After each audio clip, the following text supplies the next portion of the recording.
chers élèves de la 4e année lettres. Je me présente, je suis Mohja Naïfal, professeur de français au lycée Taïb Mhiri, Sfax 1.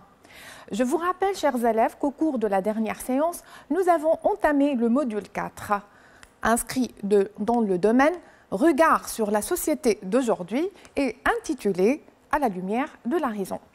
Je vous rappelle bien également que ce travail autour du module 4 est conçu et élaboré en collaboration avec ma collègue, Madame Sondarqiq, professeure de français au lycée Hedi Shaker Sfax 1. On doit l'encouragement et l'encadrement pédagogique à notre inspecteur, M. Mounir Dammaq. Notre séance d'aujourd'hui sera consacrée à l'étude thématique du vocabulaire. Notre texte support, donc c'est un texte qui figure comme il est indiqué sur le tableau dans vos manuels à la page 194-195. C'est un texte de Jean Rostand, extrait de son livre Inquiétude d'un biologiste 1967. Qui est le biologiste qui s'inquiète ici? Donc, évidemment, chers élèves, c'est Jean Rostand lui-même, parce que Jean Rostand est un homme de science, est un biologiste, donc, qui a écrit de nombreux ouvrages de vulgarisation scientifique et pour, bien sûr, rendre l'information de son domaine scientifique accessible à son lecteur non spécialiste. Pourquoi s'inquiète-t-il? C'est que Jean Rostand, le biologiste, est en train de mettre à la lumière de la raison certains faits, donc certains dangers qui menacent l'humanité, donc pour prévenir l'humanité contre ces dangers, pour remédier à ces erreurs, pour garantir un avenir meilleur pour l'humanité. Donc, on va commencer par la lecture expressive de notre support. L'homme avait jusqu'ici le sentiment qu'il logeait dans une nature immense, inépuisable, hors de mesure avec lui-même. L'idée ne pouvait lui venir qu'il aurait un jour à ménager, à épargner cette géante qu'il lui faudrait apprendre à ne pas gaspiller les ressources, à ne pas la souiller en y déposant les excréments de ses techniques.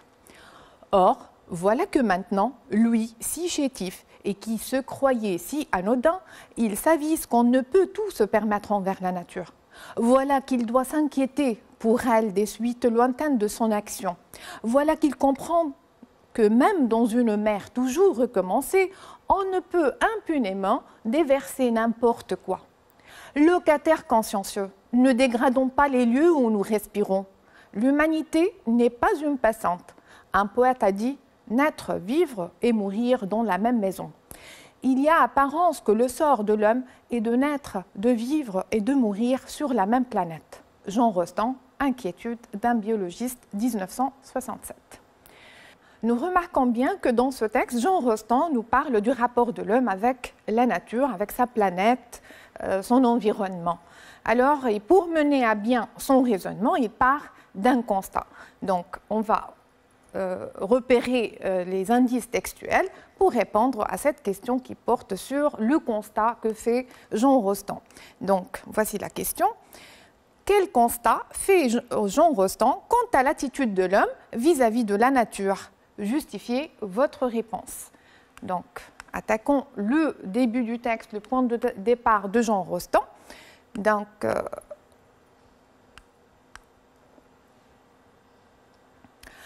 dans ce premier paragraphe du texte, nous avons donc l'emploi, comme vous le remarquez, le connecteur chronologique jusqu'ici. Donc, c'est une marque de l'énonciation par rapport à d'autres temps verbaux du passé antérieurs à ce moment d'énonciation. Nous avons avait, logé, pouvait, et même dans ce deuxième paragraphe se croyait. Donc, nous avons d'autres indices. Par exemple, l'adverbe modalisateur ici, impunément. Revenons sur ces indices en détail. Donc, nous avons l'indicateur chronologique jusqu'ici, donc un connecteur chronologique qui nous renvoie au moment de l'énonciation. C'est l'énonciation par rapport à des verbes conjugués à l'imparfait, l'imparfait étant du passé, donc ce sont des actions antérieures au moment de l'énonciation. Par quoi se caractérise l'action de l'homme au passé? Donc nous avons l'adverbe modalisateur impunément, c'est-à-dire ce sont des actions irréfléchies de l'homme vis-à-vis de la nature. Il ne se rend compte pas des conséquences fâcheuses de son action et des inconvénients. En quoi consiste cette action irréfléchie de l'homme? Nous avons les indices: gaspiller les ressources, à ne pas donc souiller. Donc la pollution, gaspiller, c'est donc l'exploitation abusive de l'environnement. Donc c'est un comportement caractérisé par l'irresponsabilité, c'est un comportement nuisible envers la nature. Pourquoi? Parce que l'homme dans le passé se croyait chétif, anodin, donc c'est-à-dire faible et inoffensif, par opposition à l'immensité de la nature qu'il croyait inépuisable, intarissable. Donc l'homme avait une fausse idée au sujet de la nature. Récapitulons ces indices, donc dans cette réponse qui porte sur le constat de Jean Rostand sur l'attitude de l'homme au passé envers la nature. L'auteur part d'un constat concernant l'attitude et le comportement de l'homme vis-à-vis de la nature dans un passé proche.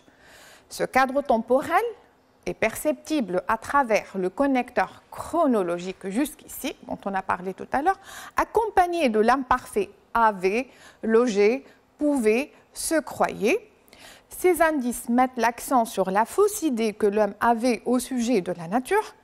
Il pensait en effet qu'il était faible, l'indice chétif, et inoffensif, anodin face à une nature gigantesque, immense, dont les ressources étaient inépuisables, infinies, intarissables. Son comportement donc était marqué par l'imprudence, vu qu'il s'est mis à exploiter sa planète, l'indice du texte, impunément, en la polluant et en gaspillant ses ressources. Il n'a pas du tout prévu de la préserver.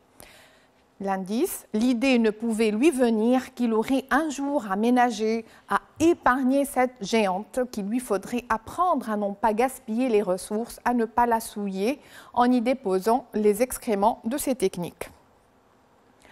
Donc, c'est l'attitude de l'homme envers la nature au passé. Mais on doit donc savoir si cette attitude persiste même au présent. Donc, ce comportement, comme on a dit, est un comportement bien sûr irresponsable. D'accord? On va voir si ce comportement irresponsable persiste au présent. Donc, la question, selon Jean Rostand, le comportement irresponsable de l'homme au passé persiste-t-il jusqu'à présent? Revenons à notre texte, relevons les indices qui peuvent nous montrer donc l'attitude de l'homme au présent. Alors, nous passons directement au deuxième paragraphe du texte qui est introduit par, comme vous le remarquez ici, l'adversatif « or ». On comprend qu'il s'agit donc d'une opposition entre son attitude au passé et maintenant, c'est une attitude qui concerne le présent à travers l'emploi de l'adverbe temporel « maintenant ». Ce qui explique, bien sûr, l'emploi des verbes au présent. Il s'avise, il comprend. Et nous avons donc « il doit s'inquiéter ». Donc, il s'agit d'une nouvelle attitude au présent par opposition à celle du passé. Donc, je vous présente les définitions de ces termes que j'ai puisées dans un dictionnaire, dans le dictionnaire Larousse. Donc, vous avez s'avise, c'est-à-dire s'apercevoir de quelque chose, en prendre conscience. S'inquiéter, c'est tenir compte de quelque chose sans préoccuper, sans soucier. Comprend, c'est saisir par l'esprit, l'intelligence ou le raisonnement quelque chose. Donc ce vocabulaire nous renvoie à la prise de conscience.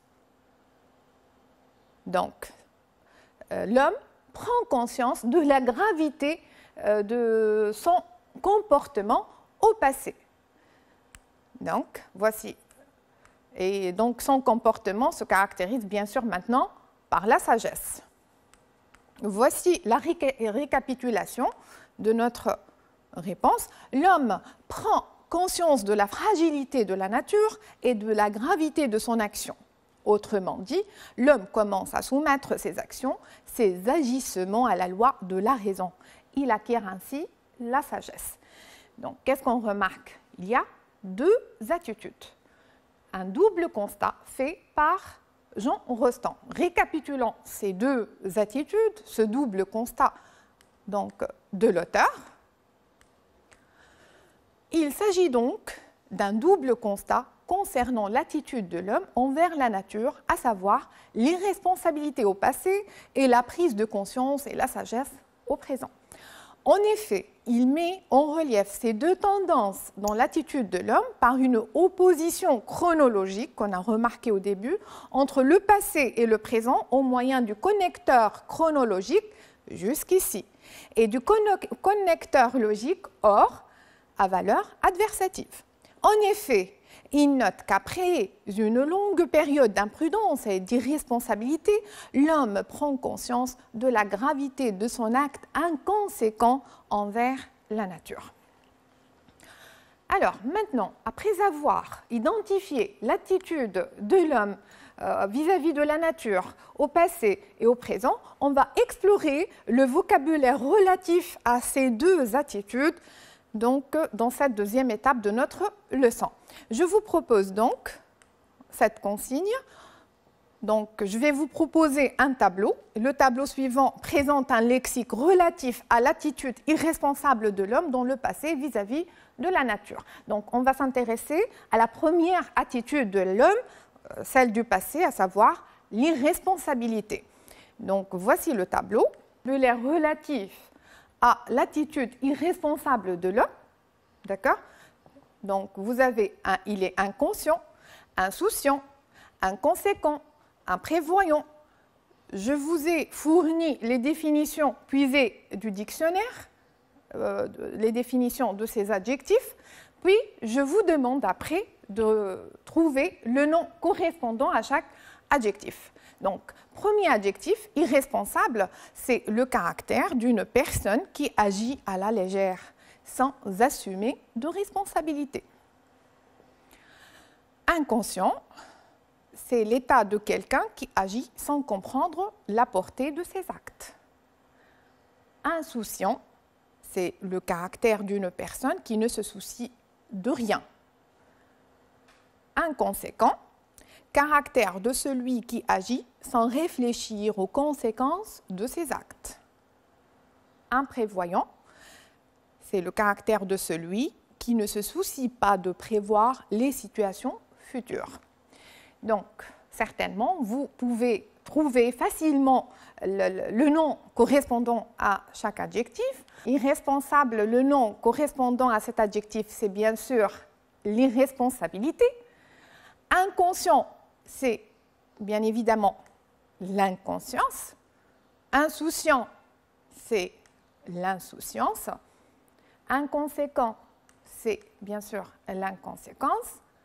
Et imprévoyant, bien évidemment, c'est l'imprévoyance. Je vous rappelle ici que l'adjectif irresponsable est un terme englobant. Il inclut tous les autres adjectifs qui ont un sens beaucoup plus spécifique à cet adjectif irresponsable. C'est-à-dire que l'adjectif irresponsable est un terme générique, alors que les autres termes sont des termes spécifiques qui renvoient à la même idée, à la même notion que celle de l'irresponsabilité. Donc, je récapitule ici. Donc, irresponsable est un terme englobant, un terme générique qui pourrait inclure d'autres termes correspondant à la même idée ou notion, tels que inconscient, insouciant, inconséquent, imprévoyant, ce sont des termes spécifiques relatifs aux termes génériques irresponsables. Nous allons donc explorer le vocabulaire relatif maintenant à la deuxième attitude de l'homme, celle de la sagesse, qui est en rapport avec le présent. Donc, je vous propose la consigne suivante. Voici une liste des termes spécifiques relatifs au mot générique sagesse. Faites correspondre chacun des termes de cette liste ci-dessous à chacune des définitions puisées dans le grand Robert. Donc voici la liste des noms relatifs. Ce sont des mots, des termes spécifiques relatifs aux termes génériques sagesse. Donc la prévoyance, la prudence, la prévention, le discernement, la précaution, la lucidité. Alors, vous allez donc faire correspondre chaque mot à sa définition, à la définition adéquate, donc puisée dans le dictionnaire. Voici la liste des mots spécifiques et voici donc les définitions. Voilà.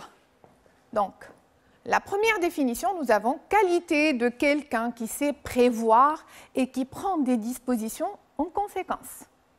Donc, il y a à chaque fois un terme qui peut nous aider à trouver le mot adéquat. Donc, nous avons ici prévoir. Donc, ça nous renvoie au terme prévoyance.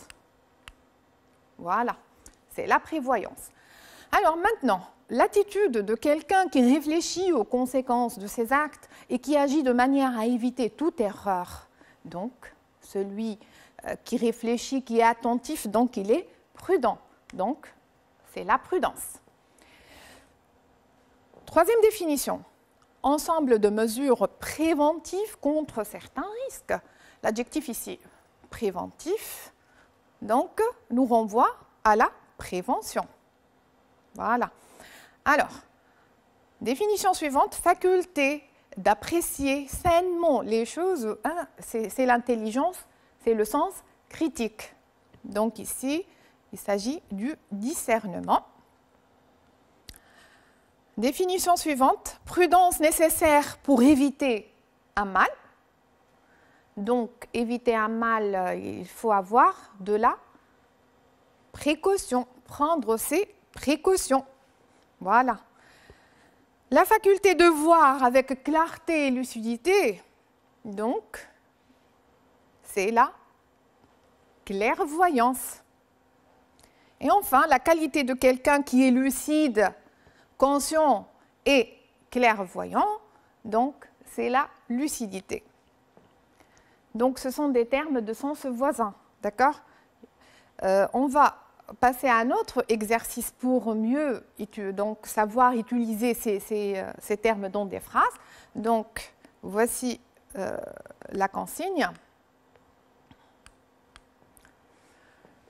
Complétez chacune des phrases suivantes par l'un des termes spécifiques relatifs au terme générique sagesse. Le terme générique, sagesse, donc a des termes spécifiques qui lui correspondent, d'accord, qu'on a vu tout à l'heure. Donc, vous allez les utiliser dans des phrases.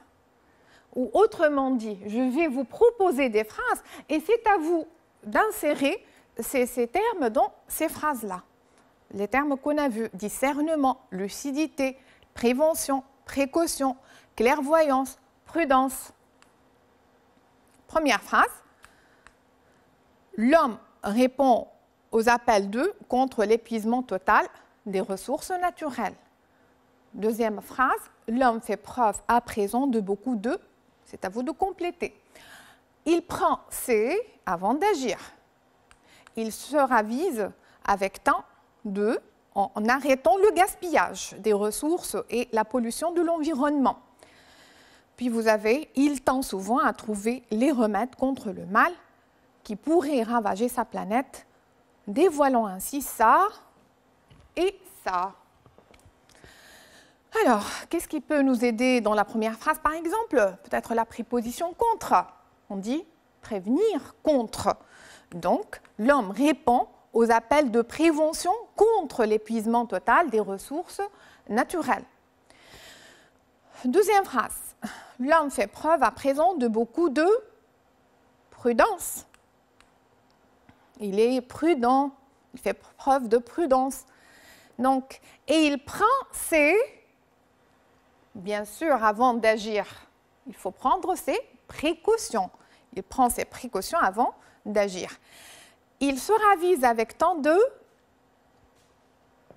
discernement en arrêtant le gaspillage des ressources et la pollution de l'environnement.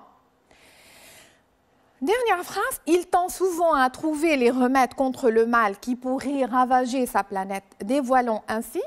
Donc, il s'agit ici d'une action qui porte sur l'avenir, donc en rapport avec ce sens. Donc, nous avons clairvoyance et lucidité.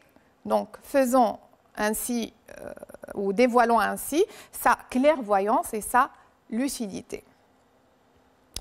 Nous passons maintenant à un exercice de production. On va exploiter encore ce terme ou ces termes spécifiques relatifs à l'idée ou au terme générique, la sagesse. Alors, vous allez investir ce que nous avons vu dans un paragraphe, dans un exercice de production. Donc, la consigne, complétez le paragraphe suivant en insérant les phrases obtenues dans l'exercice précédent. Donc, ces phrases qu'on a vues ensemble tout à l'heure. Utilisez les articulateurs logiques adéquats. Bien sûr, les articulateurs logiques sont importants pour assurer la progression logique des idées. Donc, vous allez commencer votre paragraphe par cette phrase.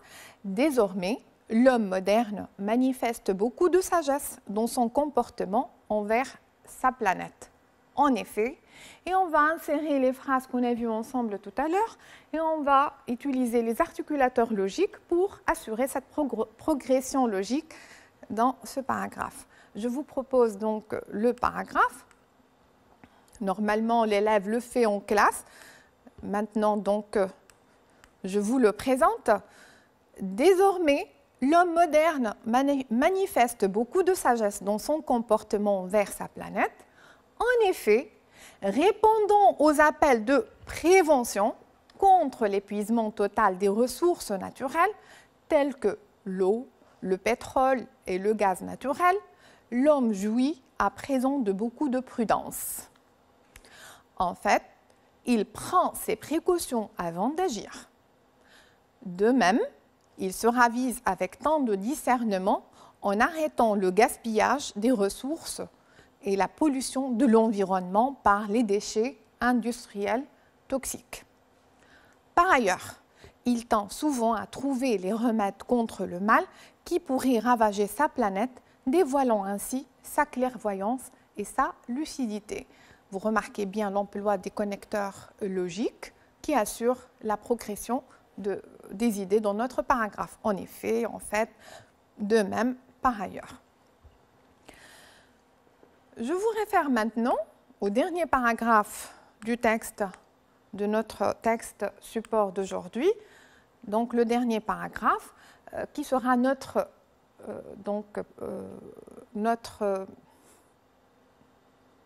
support pour passer à l'exercice suivant.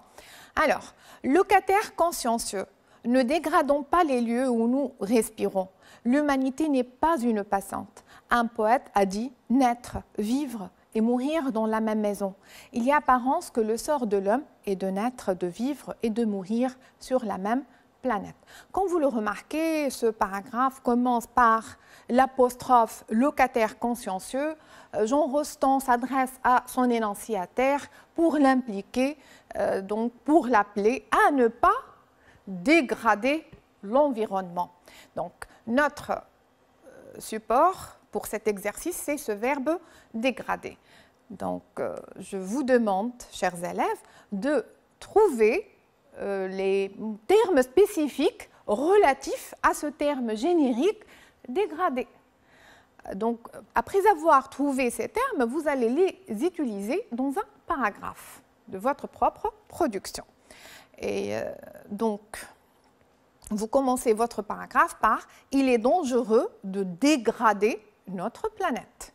Je vous propose des termes, d'accord, pour vous aider, des termes spécifiques, relatifs, correspondant au terme générique « dégradé ». Voici les termes.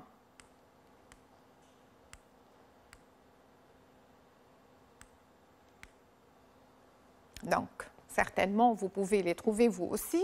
Ravager, détruire, épuiser, polluer, nuire, ruiner. Vous pouvez trouver d'autres termes aussi. Et vous allez les utiliser dans le paragraphe donc, que vous allez donc commencer par, je vous rappelle la phrase si vous voulez. Il est dangereux de dégrader notre planète. Vous pouvez vous référer ici à votre connaissance, à vos acquis de la première année secondaire, là où vous avez étudié le thème « Sauvons la planète Terre ». Vous allez trouver des idées qui peuvent vous aider à produire votre donc, paragraphe. Ainsi, nous aboutissons à la fin de notre séance. J'espère avoir été utile. Merci de votre attention et à bientôt.